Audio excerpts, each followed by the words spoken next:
Bonjour les amis, j'espère que vous allez bien. Aujourd'hui, j'aimerais vous parler des émotions.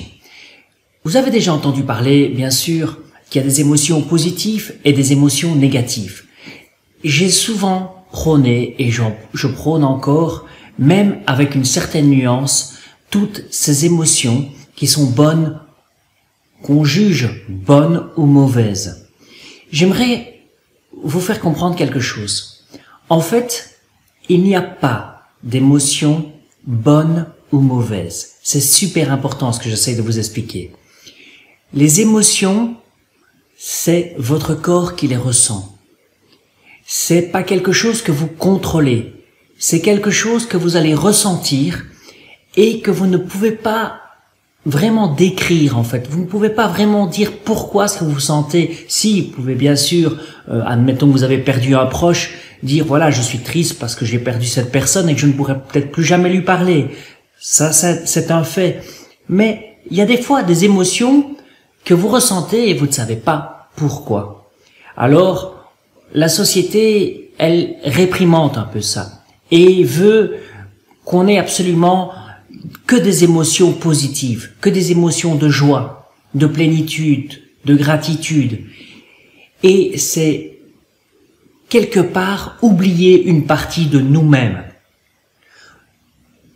On va regarder le verre à moitié plein et non à moitié vide. Et c'est nier une partie de soi de ne pas regarder le verre à moitié vide. C'est ne pas accepter que nous soyons des fois tristes, en colère, dégoûté ou qu'on ait une sensation de peur. C'est super important d'écouter chaque émotion.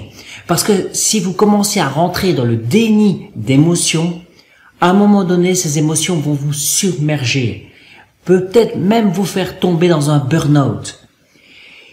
Quand vous ouvrez le frigo et que vous regardez un gâteau au chocolat, comment rester indifférent?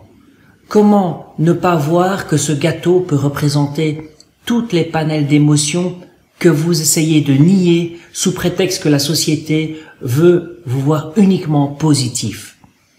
J'aimerais qu'on apprenne tous ensemble à ne plus juger quand une personne vous dit qu'elle se sent pas bien. Acceptez qu'une personne a le droit d'être pas bien. Acceptez qu'une personne a le droit d'être en colère. Acceptez que toutes ces choses soient.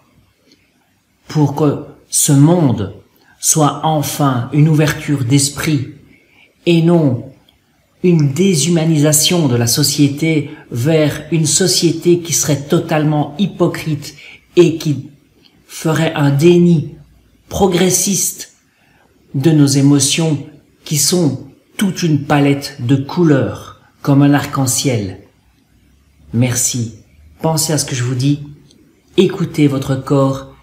Dites ce que vous ressentez et n'ayez pas peur du jugement des autres sous prétexte que ce n'est pas conforme à la société. Merci.